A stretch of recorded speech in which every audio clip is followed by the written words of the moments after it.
Lord Jesus Christ, have mercy on me. Lord Jesus Christ, have mercy on us.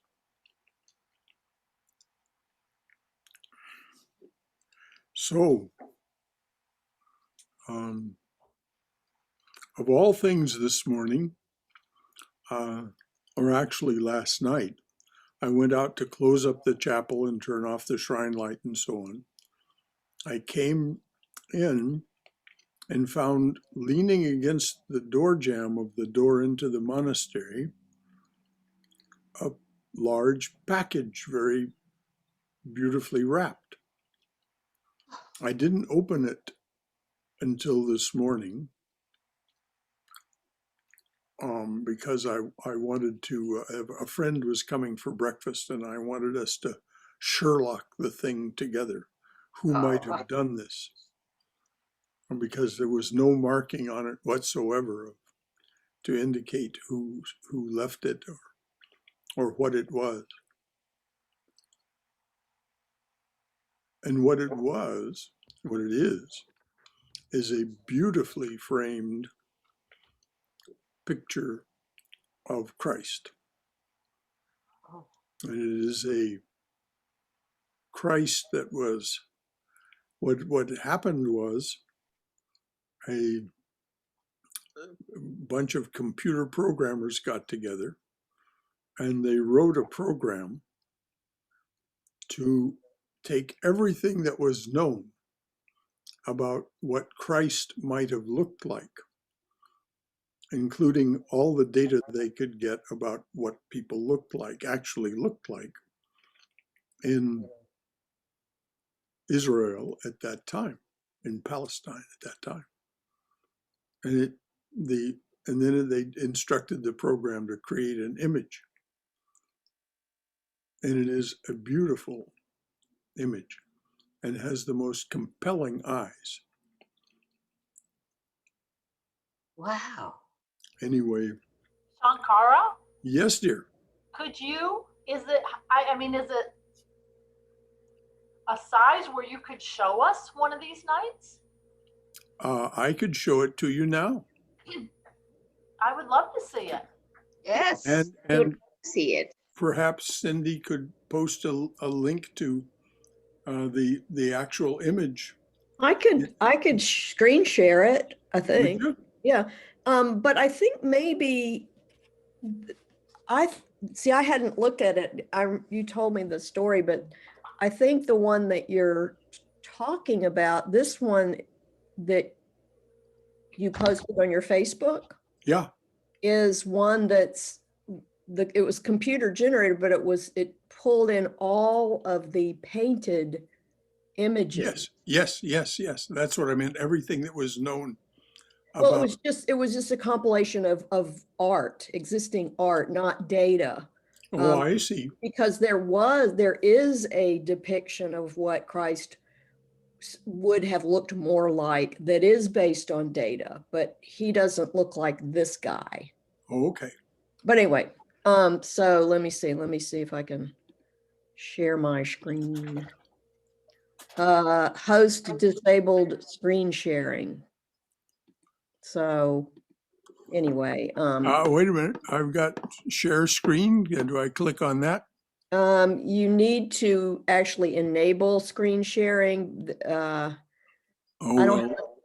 me go get the picture then. Okay. Yeah. I'll be right back. It's not far away.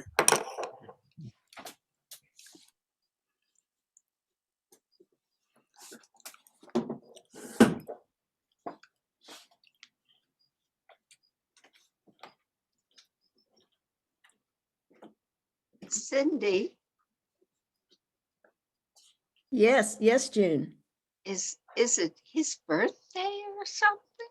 No, his birthday is in May. Okay, thanks. We'll have a party. Yes. Wonderful. Cindy, when is it? When is his birthday? It's May 19th. May 19th. Okay, we'll make a note at least. I could drop a card. Can everyone see that? Hold it a little bit to, wait a minute. Very nice. He looks so young. Say something so it will come back to you. Wait a minute. Let me see. I'm right here. Oh, it's very nice. Oh, I missed it. I like it. I like that. Well, Young- I'm right here. If you want to know what it looks like, that's what it looks like. It Yeah, looks like it's got a reflection on it. Okay. it has few reflections, but it looks beautiful. Yes, it is beautiful. It's beautiful. He looks so young and beautiful. I joined late, so I'm kind of lost. Oh, well, I was showing a picture that is a depiction of Christ that was left as a gift last night. Nice. It was left by someone who hasn't joined us yet this evening. You will all remember the name or know the name Barton Smith. Yes, yes. He printed that and framed it and wrapped it so beautifully that it was quite amazing. Well, that was a little diversion. I just posted a link to it in the chat. Okay, anybody who wants to see it more clearly can click on that link, and because apparently I have unwittingly or not even consciously disabled screen sharing. So I don't know how to get that back.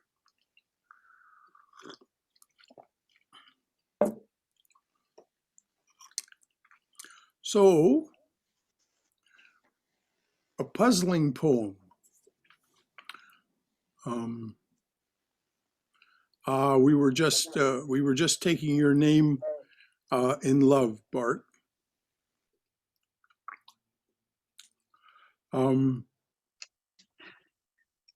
The Christ said to us, I have cut you from a garden I tend and set you in a vase for the world to see. Soon you will return, for your glorious presence I miss. My hands need to touch you again.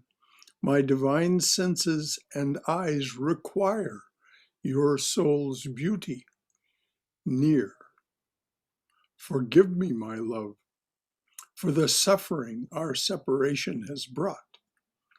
If I said I am in debt to you, could you understand?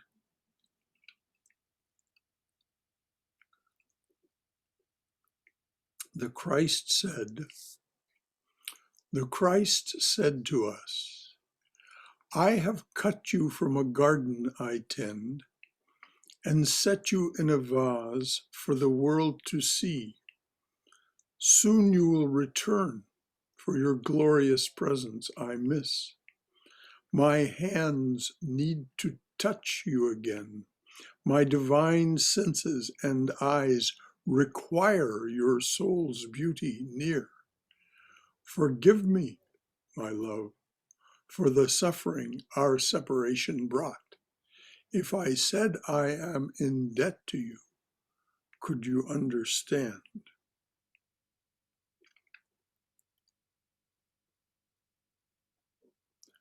Does anyone have anything to say about this remarkable and somewhat puzzling poem? I could say yes to the question, could you understand? Ah, yes, and what do you understand?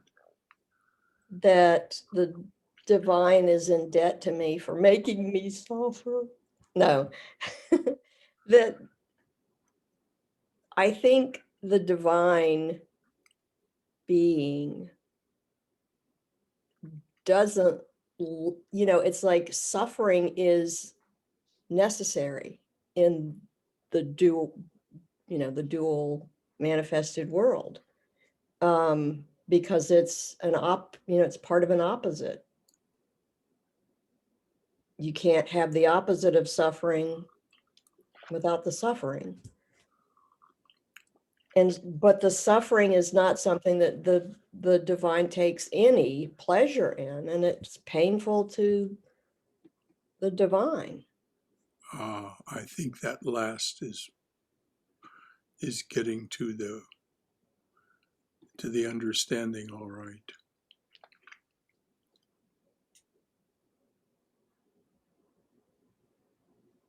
I have cut you from a garden I tend and set you in a vase for the world to see. Brother Shankara, Yes, dear. I see in this poem almost like a corollary to Chaitanya's prayer, where there the devotee is saying a moment's separation from you, Govinda, is like, a long time. I forget the exact words. And here God is saying that separation from you is that he's in debt, like he cannot withstand the separation. And I think he's pointing to both of them. The separation is hard for the embodied being, the one cut from the garden and set in a vase. But yes, I think you're right. An instant separation from thee.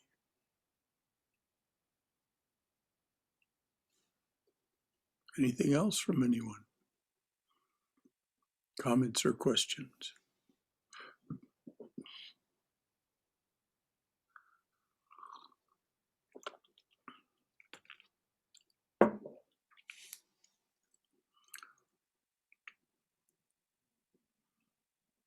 Soon you will return, for your glorious presence I miss. My hands need to touch you again, my divine senses and eyes require your soul's beauty near.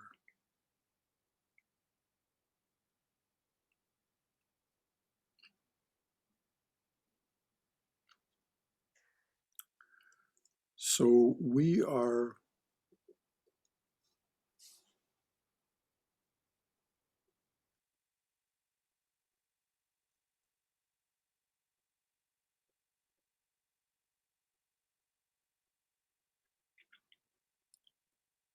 as embodied beings, we're here to be seen, he says. And the vase is clearly the world we live in.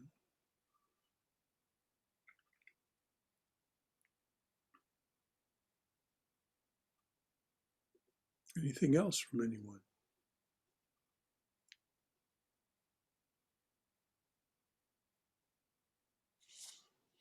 I don't think it means just when he says us.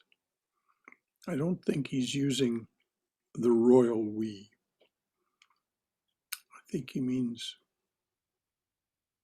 all of us. And certainly if we take seriously the stories told by those who have had near-death experiences,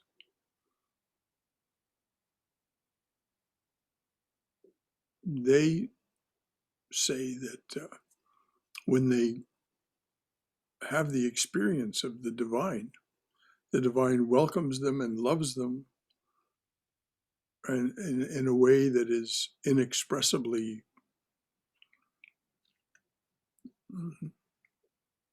present to them. And there is grief on both sides when they have to come back, because there's unfinished work to do. We would say in this tradition, karma to be lived out.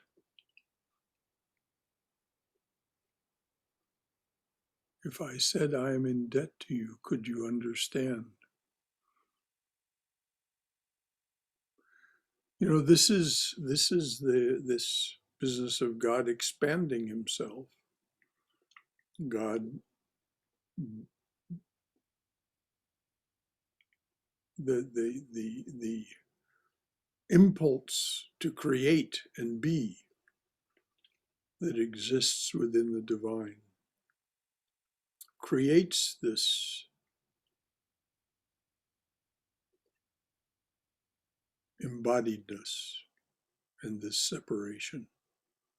And I think that's why the divine says that there's a sense of indebtedness. Because to be what they are requires that we experience this. Anything else before we move on?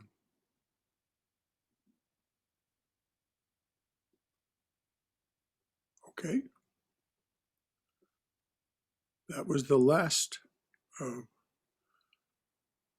St. Thomas Aquinas.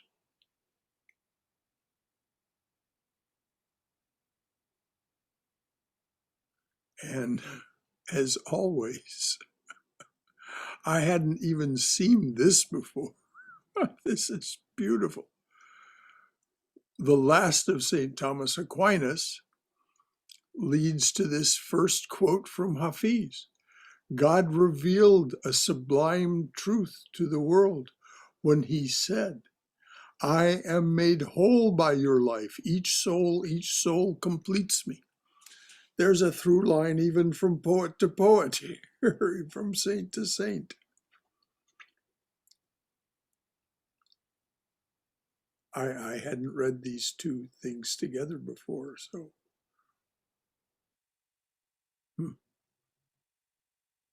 So in a way, that's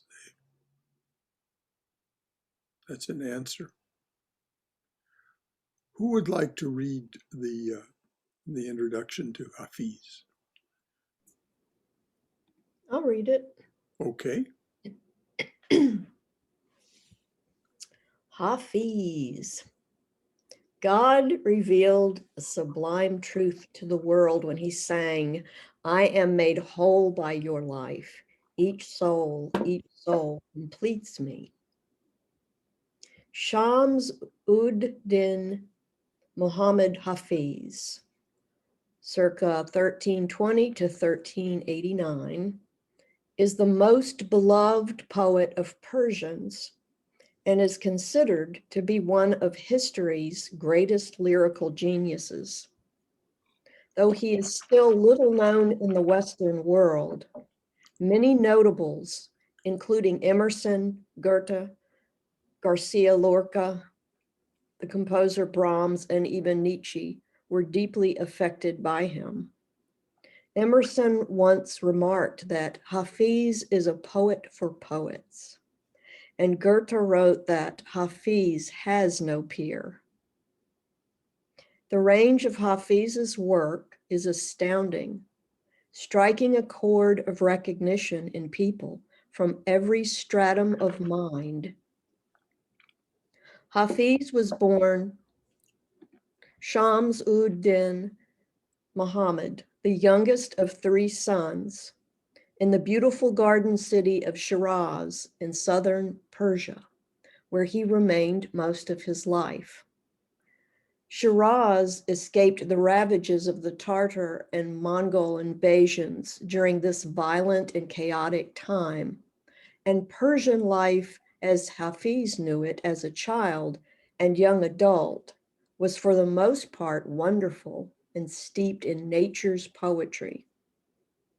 And Hafiz's father undoubtedly recited the verses of Sadi, Farid ud-Din Attar, and Jalaluddin Rumi to his sons, as well as the Quran. In fact, Shams ud-Din Muhammad later chose the pen name Hafiz, which means memorizer, and denotes a person who knows the entire Quran by heart. When Hafiz was in his teens, his father, who had been a coal merchant, died. Hafiz began working as a baker's assistant to support the family, and at night attended school, eventually obtaining a classical medieval education.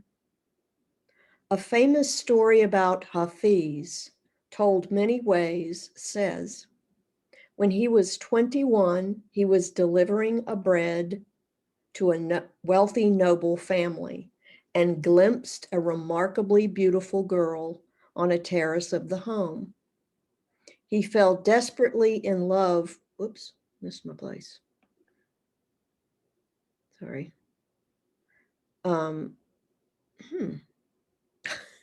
Sorry. I'm skipping around. He fell desperately in love with her, but she had already been promised to another. Still, he began writing and singing out poems for her that expressed his longing and adoration.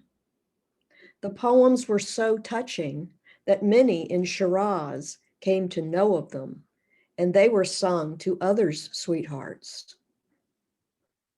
Out of desperation to win her, Hafiz undertook a 40-night vigil at the tomb of a famous saint. For legend had it that anyone who could accomplish this feat would win their heart's desire. Indeed, after a Herculean effort, upon completion of the 40th night of vigil, it is said the archangel Gabriel appeared before Hafiz and asked him what he desired. Gazing upon the radiant beauty of God's angel, Hafiz forgot his human love, and the thought rushed into his mind, what must God's beauty be like? My soul needs to see that. I need to see God. Gabriel then revealed to him the whereabouts of a spiritual teacher in Shiraz, whom, if served faithfully, would bring about the fulfillment of his wish. This teacher was Muhammad Attar, who lived a seemingly ordinary life in the world's eyes, that of a chemist or perfumer with a shop in Shiraz. Few knew of his secret status as a great spiritual master. Attar guided Hafiz in the development of his poetry and in the unfolding of his soul.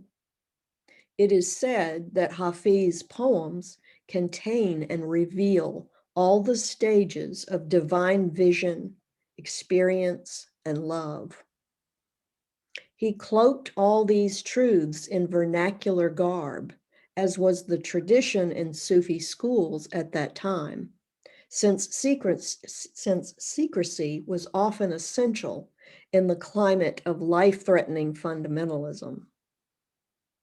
During the next decade of his life, Hafiz gained much fame and influence as a poet, obtaining court patronage and a teaching position at a college that may have even been founded for him. In his early 30s, an opposing sect ruled Shiraz, and Hafiz, in his early 30s, an opposing sect ruled Shiraz, and Hafiz was dismissed from the college.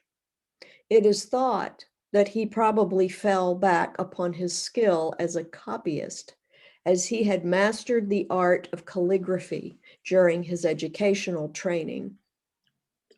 Some years later, he was reinstated. In his early 40s, he again fell out of favor with the ruling court, as his poems were often very controversial, and he even more so. Eventually, Hafiz had to flee Shiraz for his safety. After several years, he was able to return. When Hafiz was about 60, it is believed that his beloved master, Muhammad Attar, granted Hafiz his deepest, most constant desire, union with God. Hafiz's 40-year spiritual consecration bequeathed to history some of the most profound mystical verse in print. An estimated 5,000 poems were written by Hafiz throughout his life, though it is a tremendous loss that not one poem remains in his own handwriting. And the authenticity of anything tagged Hafiz will always be an issue that concerns scholars. Let the gauge of authenticity be courageous and true, like these words attributed to Hafiz. No one could ever paint too wonderful picture. No one could paint, I'm sorry. No one could ever paint a too wonderful picture of my heart or God. It is said of Hafiz that he wrote with a sweet, playful genius unparalleled in world literature. He is rightfully called the tongue of the invisible, for through his works he continues to sing beautiful and wild love songs to this world from God. Thank you, Cindy. Anyone have anything to say about that short biography of Hafiz? What Ladinsky was trying to communicate to us about him?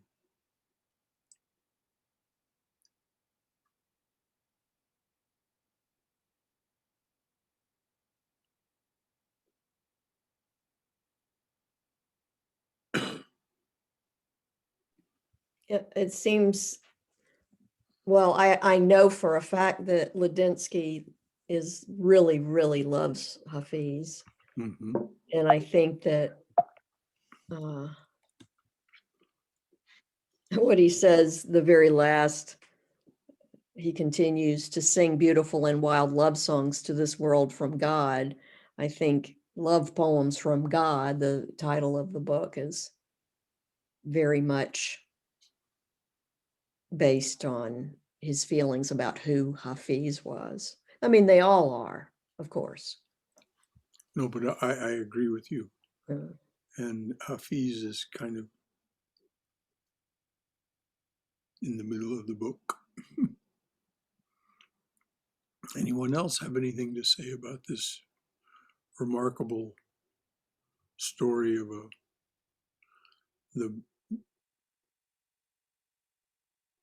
the unfolding? I love that word, the unfolding of a spiritual master.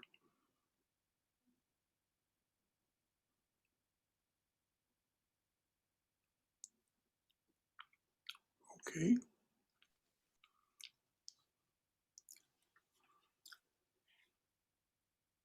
Heidi, would you like to read this first short poem? Sure. It is a short one, right? Yeah, get close to the mic. The Christ breath. I am a hole in a flame. Flute. Oh, I am a hole in a flute that the Christ's breath moves through. Listen to this music. Christ's breath. I am a hole in a flute that the Christ's breath moves through. Listen to this music.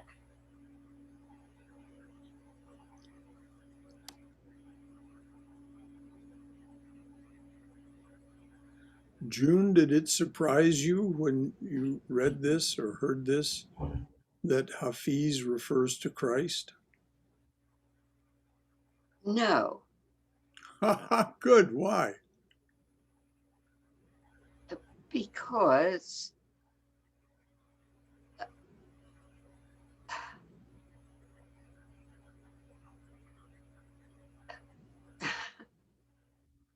I think Christ was in Hafiz. Ah,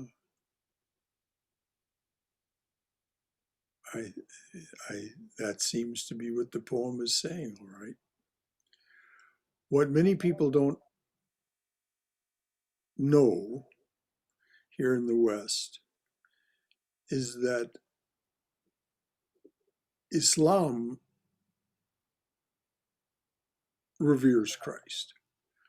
But the Sufis, the Sufi, which is the mystical aspect of Islam, that is, as was pointed to in the biography, the Sufis are sometimes persecuted, often persecuted by the fundamentalists in the Islamic world.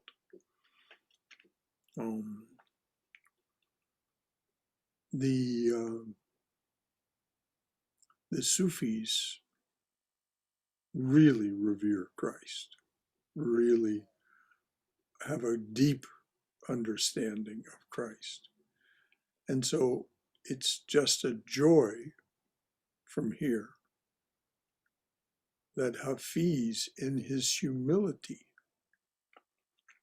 says that he is nothing more. He takes no honor to himself. I am a hole in a flute, not the flute itself, just a hole in the flute that the Christ's breath moves through. So what he's saying is, this music is from Christ.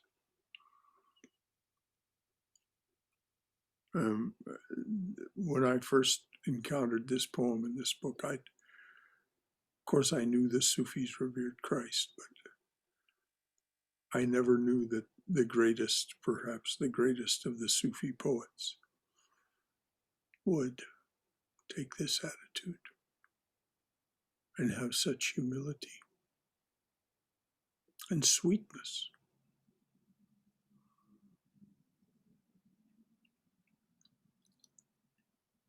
Anything else from anyone about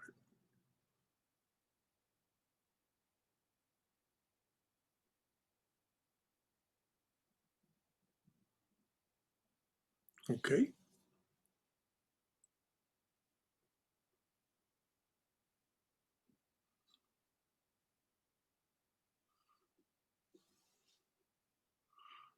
Who feels like reading Our Union? Who would like to read that poem?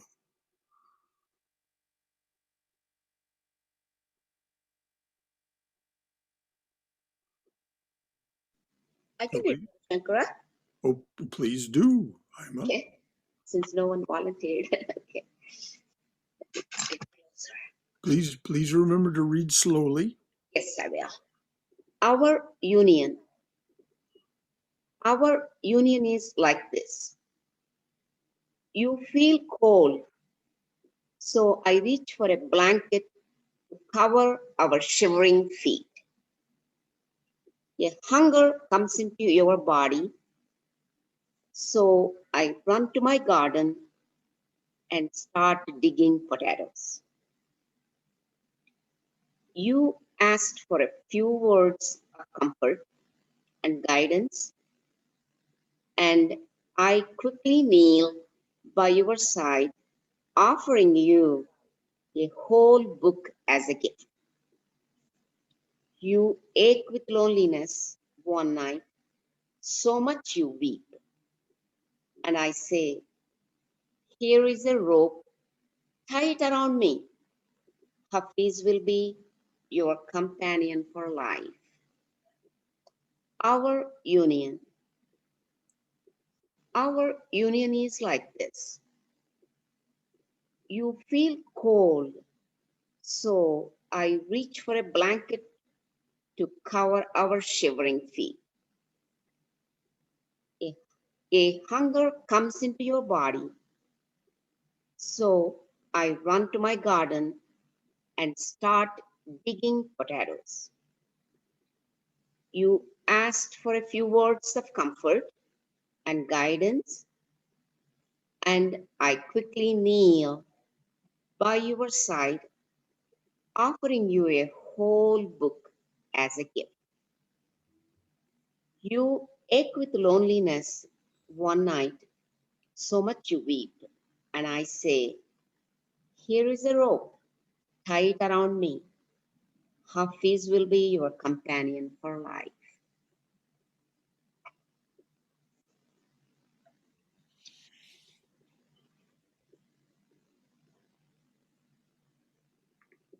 Anyone?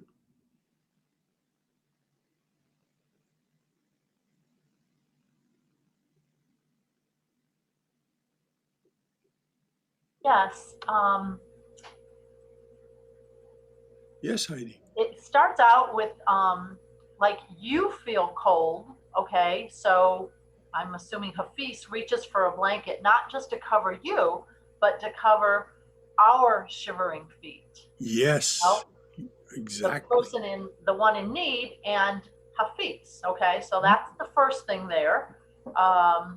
Then you're hungry. He digs the potatoes. Then the next line, you asked for a few words of comfort. Not a great deal of comfort, just a few words. And he kneels by your side and he offers the whole book as a gift. Okay. Right. I mean, so generous and giving. My goodness.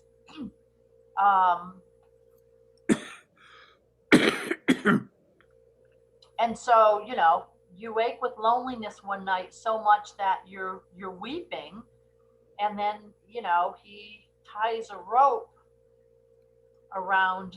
Here is a rope, tie it around me. I'll be your companion for life. So, I don't know, just very generous, like all encompassing, maybe. I'm not sure what I'm trying to say, but No, you're just doing fine, Heidi. That's right. All encompassing is right on the money. it's not like here's a scrap only for what you need. And I see this in a bigger picture too, with like not just our society in the United States, but probably the world.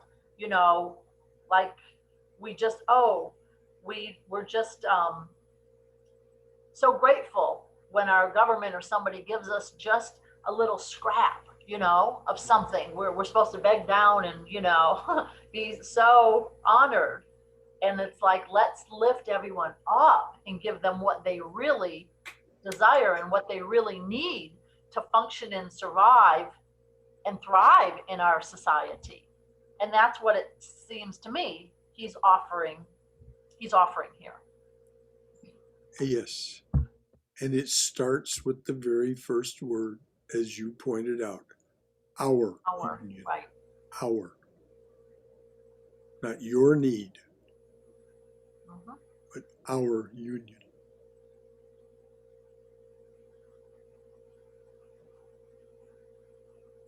And what does he say at the end? He says, here's a rope. Tie it around my waist. In other words, you can pull on me and I will come to you. I will never be so far away as the further than the end of that rope. And you can always go ahead, Heidi. And not just for today or tomorrow or next week. He says, Hafiz will be your companion for life. Exactly. Yep.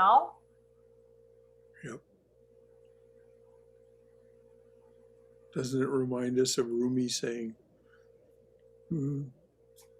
here's one who can heal everything. Don't you want him in your life? Right. Yes, please. Yes, please, indeed, Heidi. Yes, please. Our union is like this. And as you pointed out, Heidi, he doesn't reach for a blanket to cover your shivering feet, but our shivering feet. He feels he is shivering with you. That's it. The divine with us. Anyone else have anything to say about this?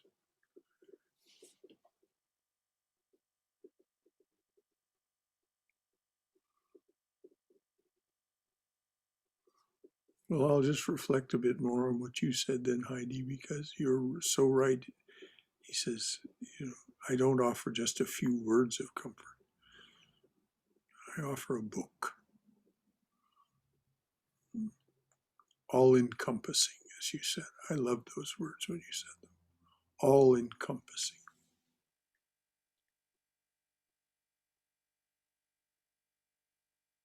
Hafiz will be your companion for life.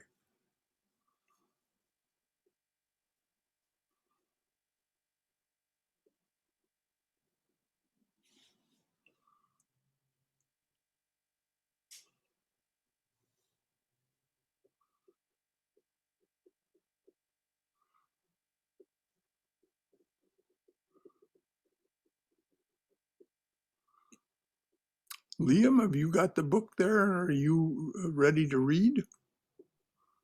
I am. Okay, Thank you want you. to read this next one? Is it Startled by God? Mm-hmm. All right. Startled by God. Not like a lone, beautiful bird. These poems now rise in great white flocks. Startled by God breaking a branch when his foot touches earth near me.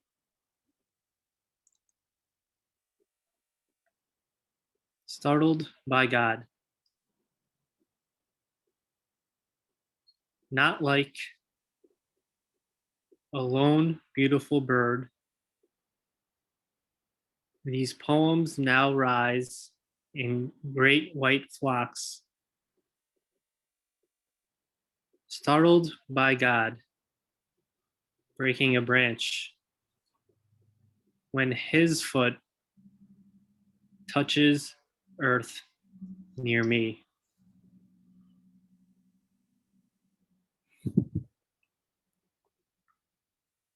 How simple, straightforward, as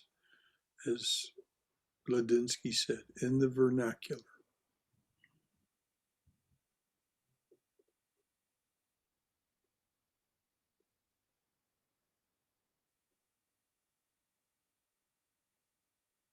These poems now rise in great white flocks. I'll bet every one of us has startled a flock of birds at one time or another by doing something like stepping on a dry branch on the ground and breaking it, making a sudden sound.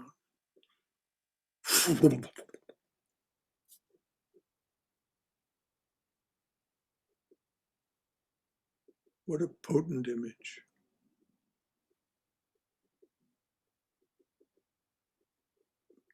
Not like a lone beautiful bird,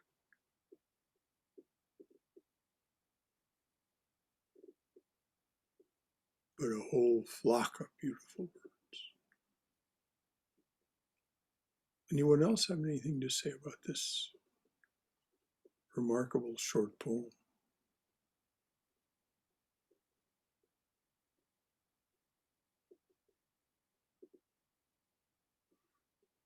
Somebody tell me what they think is meant by God breaking a branch when his foot touches the earth near me.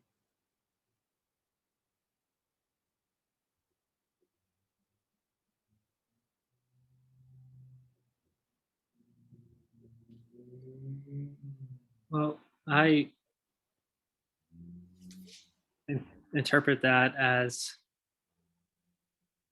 like God being kind of the uh, subject or context in which every all the experiences are happening. Mm-hmm. So everything is in God. So every time that there's a it might not I don't picture the uh like the stereotype of the bearded God coming down and Mm-hmm. breaking a branch. I think it was referring more to the just it could be it could be an animal breaking a branch, but because it's happening within this uh, essence of God, that's what Hafiz is referring to there, just like the branch breaking. Mhm. because everything is God, you know. Right. Yeah. And whatever it is breaking the branch, it's this sudden sound, sudden insight. The sudden sound breaks our normal pattern of thought and offers the opportunity for the insight that you were just talking about, of everything being the divine.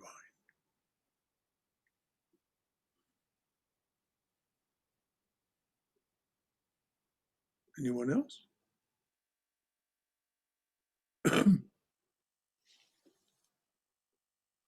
Well, let's take it apart just a little bit by little bit.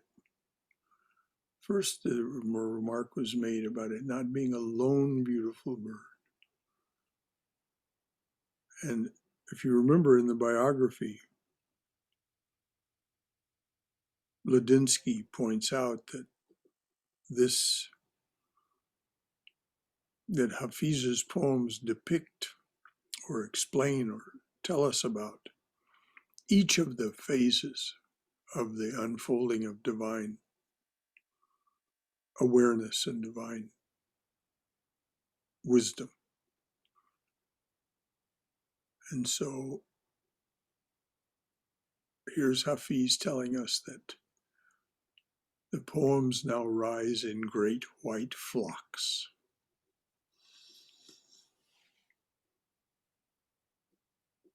I love that image. Yes, June. What is it about it that calls to you?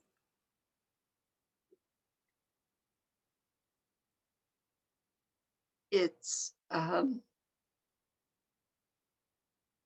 so amazing that birds all rise together sometimes.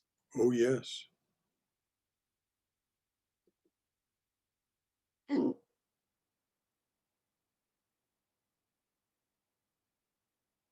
And Christ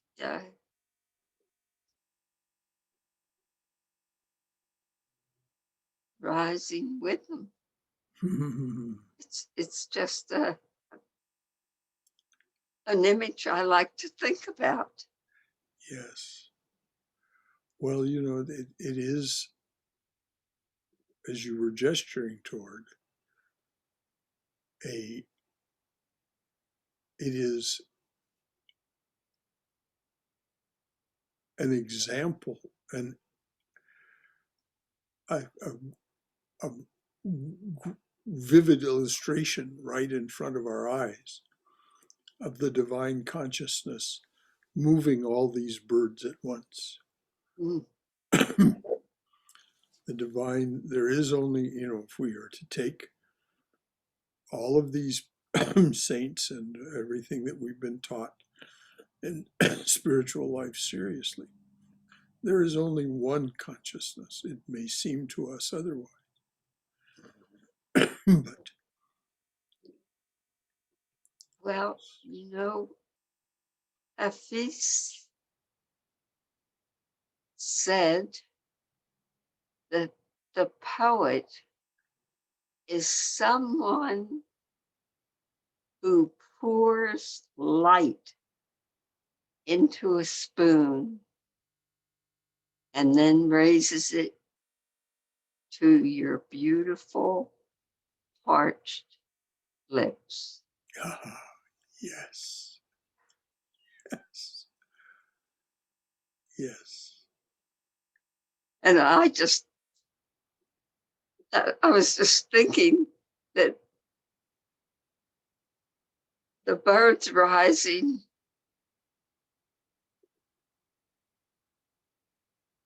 I guess I must have been feeling parched right then.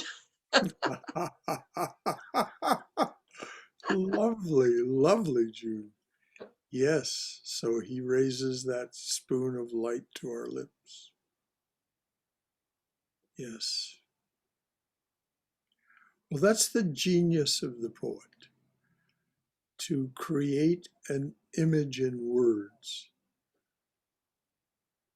that awakens something in us because we've seen it, we've experienced it. But suddenly the poet puts it in a context where it means more than what we knew at the moment. Mm.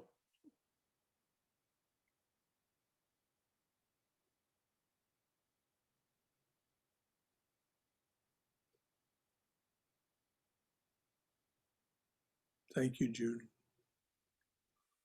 Anything else from anyone? Yes, I actually had something come up when you mentioned about the image of the words in terms of the imagery of the birds, and um, I also wanted to point out that Ladinsky, to me, used the words as an image to illustrate the kind of like how something came out of nothingness, and like the one became many and then became one again. Mm-hmm. It starts off with the negation of like not like, so it's like kind of like a nothingness, and then there's the one beautiful bird, and then it becomes many, becomes a flocks of birds, Mm-hmm. and then as the poem pairs down, it ends with just the me, the solitary. So it's kind of like the one came out of nothing, and the one became many, and then the many became one again. Wow. Yeah. See, And if you this is why it's wonderful to read poems together. Mhm. What a wonderful thought, Liam. What a wonderful thought to see the one becoming many and then returning to the one. Mm. Mm. and just the way that the lines are set up, I mean, just like the me at the end by itself, it's like just like the one. It's just I think it just is, it startled me when I when I noticed it. Startled by God. Yes. Beautiful. Anything else from anyone? This is exactly what we're up to here. Sharing what it is that we hear and see when these things strike us. Well, I'd just like to say, that was like brilliant, Liam. I mean, how you described what you just described was really, I didn't see it until you said it. And, but yeah, the me, the one word, me, period, just very good. So I have something to add, but it may really pale in comparison, but No. but I'm going to say it anyways. Yes. Please So, do, Heidi. and I Please. don't want to compare any of that, but even though I just did, but startled by God breaking the branch. Mhm. I mean, to me, when I first heard that, it was like he's trying to get our attention, Mhm. maybe, to a higher consciousness or whatever. And that may have already been said, but it's just kind of how I heard it. And maybe he had to startle us to get our attention, Which is what Cindy was pointing to earlier when she talked about suffering. Right. Mhm.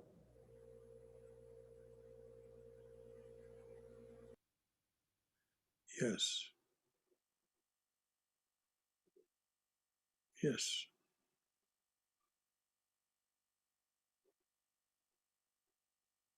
Thank you, Heidi. That was perfect. Anything else from anyone?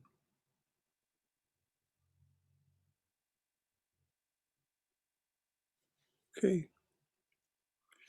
That was really a lovely discussion of that poem.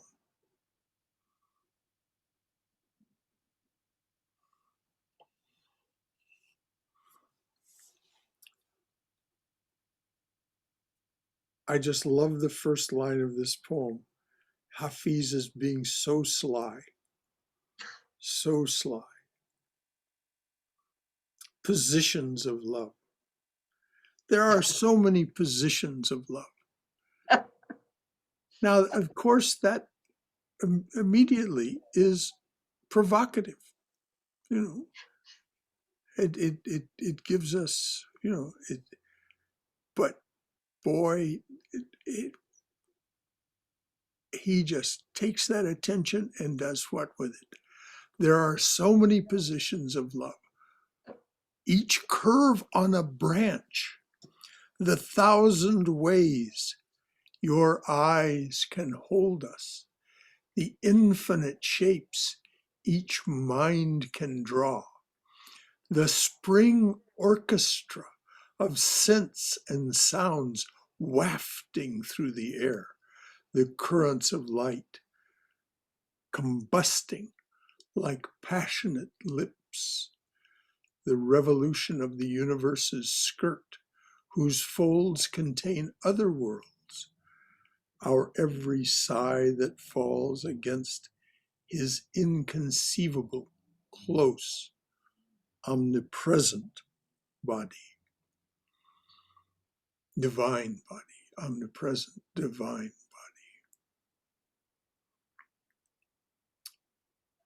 Positions of love.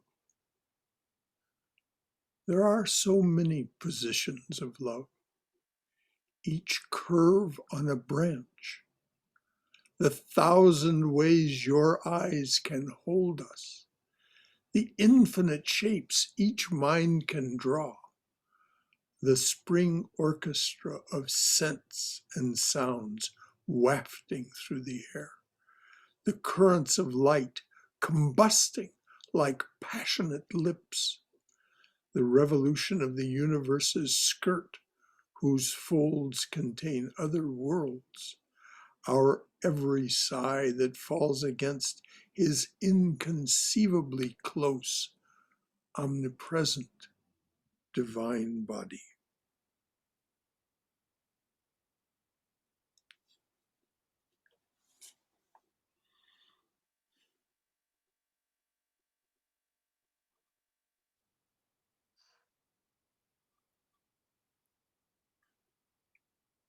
I think we can see why Emerson and Goethe said what they said about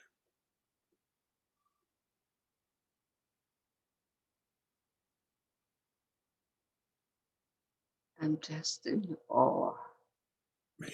Yes, Jude, yes.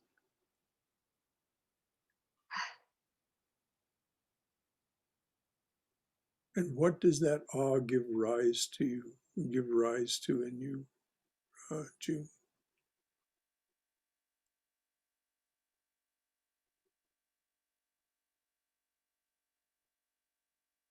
It gives rise,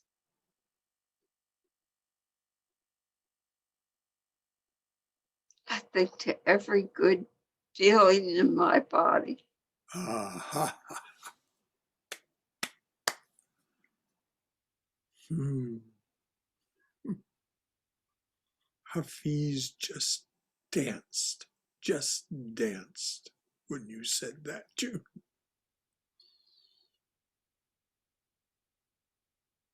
Mm.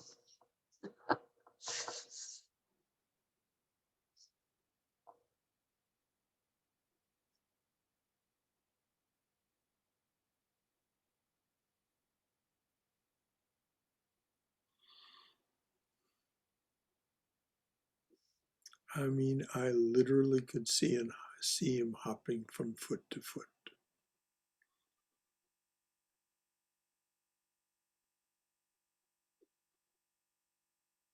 Yes, every good feeling in our body. His head leaning against us, inconceivably close. Thank you, June. Anything from anyone else?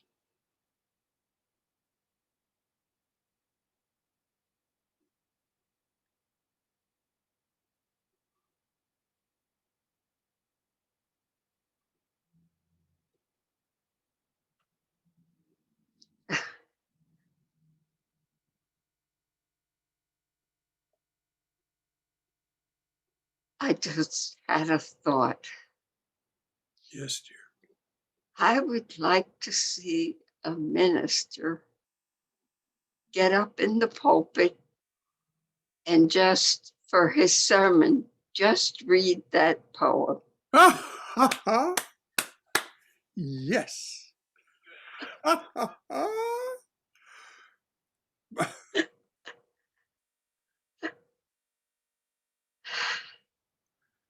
Mm.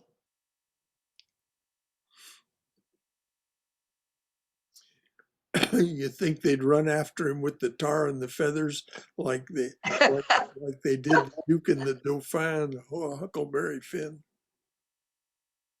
No, I don't. Oh, good. No, I really don't. Well, good. Well, I have a friend. His name is Zachary Bay. He leads the First Baptist Church in Middlesboro, Kentucky. And I'm going to tell him you said that, June, and I'm going to send him the poem. And I'm going to say, this wonderful, deeply loving woman said just exactly what you said. And I'll just see what he says. He's a really remarkable man, Zachary Bay. Oh, okay. When he lived here in town, he and I were dear friends. We're still friends, but he lives in Middlesboro, Kentucky, and I don't see him too often.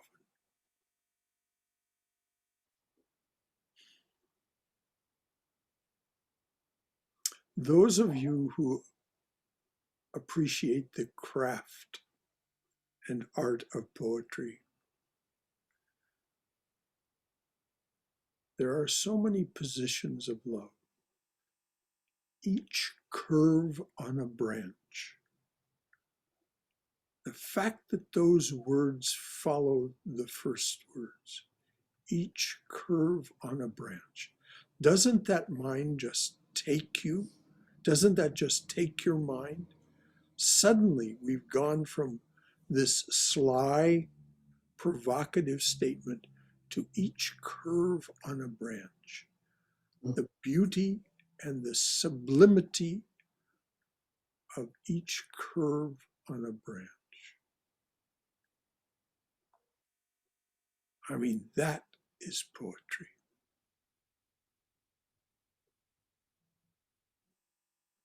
That is the great gift of being that hole in the flute that Christ's breath moves through. Like the movie that, like, you had me right there. Exactly. And that Tom Hanks, or that movie, Tom Cruise movie, you had me at each curve on a branch. Right. You know, I could almost stop there, you know. Well, that's it, isn't it, Heidi? It You're is. right. It is. You could stop right there. But then he goes on. But he doesn't. Oh, I'm sorry, Heidi, what?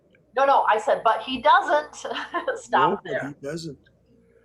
He finds other ways to just explode our preconceived ideas of what love means. The 1,000 ways your eyes can hold us.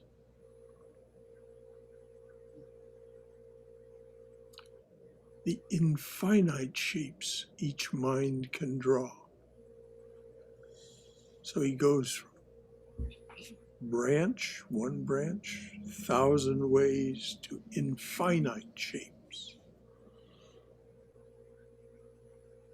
And then back to the branch in a way. The spring orchestra of scents and sounds wafting through the air. The currents of light combusting like passionate lips. And then the revolution of the universe's skirt, whose folds contain other worlds. Our every sigh that falls against his inconceivably close, omnipresent divine body. Our every sigh of love. Mm.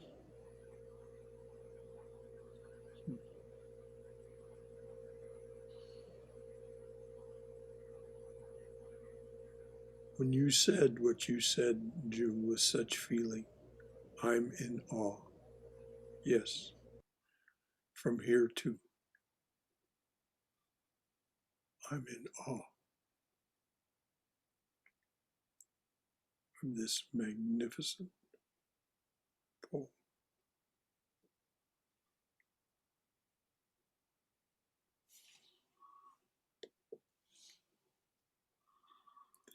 Well, it's after 9 o'clock. We should probably leave it there. Oh, this next one is another one of his funny ones, lousy at math. So any final thoughts from anyone?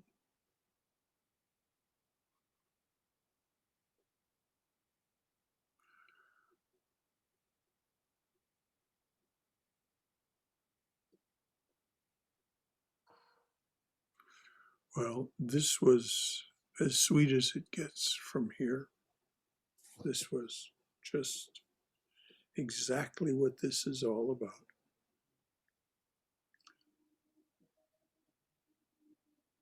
He sure poured light into the spoon tonight. Yes, he did, didn't he? Yes, he certainly poured light into the spoon. And it's interesting how that image itself is like the medicine, pouring light into the spoon. When we see that image in our mind, it's like pouring medicine into the spoon we're going to take, the medicine we're going to take. And yet it's the most divine medicine.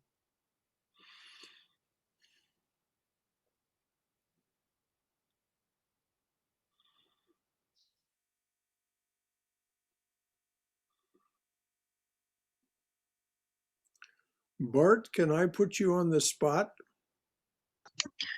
Sure. Okay. Sure. Find in your loving heart the prayer that you would like to close this with tonight. The prayer for whatever it is that you'd like to pray for.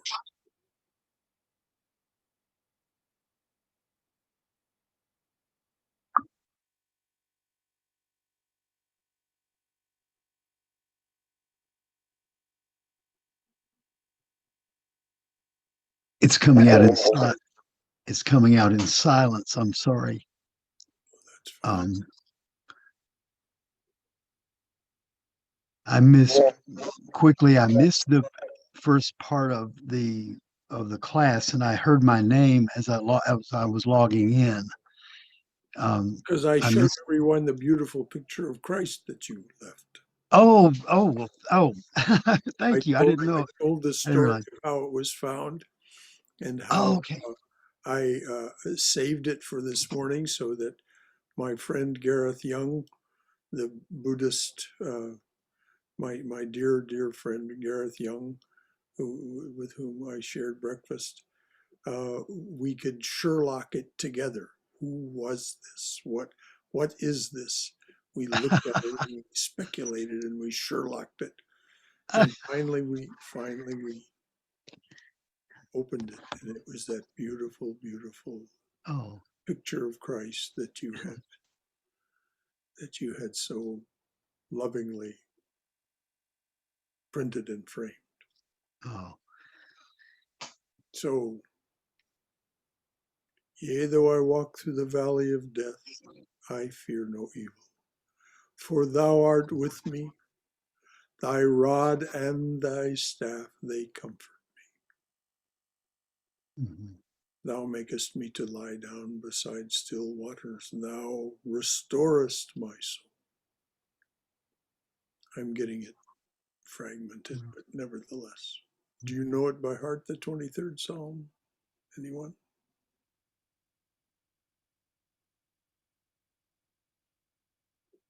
In any event, that's certainly. Look it up real quick if you want me to. I can read it. This one's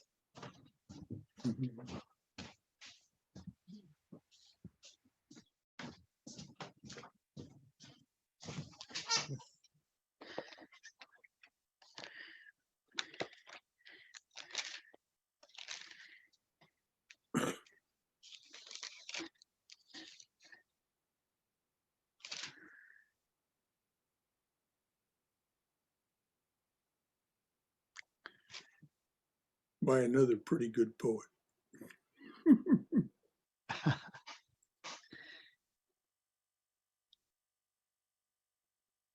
Could I read? This is from the. May I read it from the Douay Rheims version? As pleases yourself, dear. 15. Let's see, late 1500s. It's before the King James version, the sort of the Catholic version. The Lord ruleth me, and I shall want nothing. The Lord ruleth me, and I shall want of nothing. He hath set me in a place of pasture. He hath brought me up on the water of refreshment. He hath converted my soul. He hath led me on the paths of justice for his name's sake. For though I should walk in the midst of the shadow of death, I will fear no evils, for thou art with me. Thy rod and thy staff, they have comforted me. Thou hast prepared a table before me against them that afflict me. Thou hast anointed my head with oil, and my chalice, which inebriateth me, how goodly it is. And thy mercy will follow me all the days of my life, and that I may dwell in the house of the Lord unto length of days. Thank you. Hmm. I don't think I've ever heard the Douay version before. That's beautiful. All right. Well, may you be safe. May you be healthy. May you be cheerful. May you have peace of mind. And may you go forward in the loving and protective embrace of the divine presence. Until we see one another the next time, what a joy this evening was. Thank you, Brother Shankar, and everybody. Thank you so much, everyone. This was great. And thank you everyone for being part of this. Good night. Good night. Good night. Good night, June. Good night, June. Good night.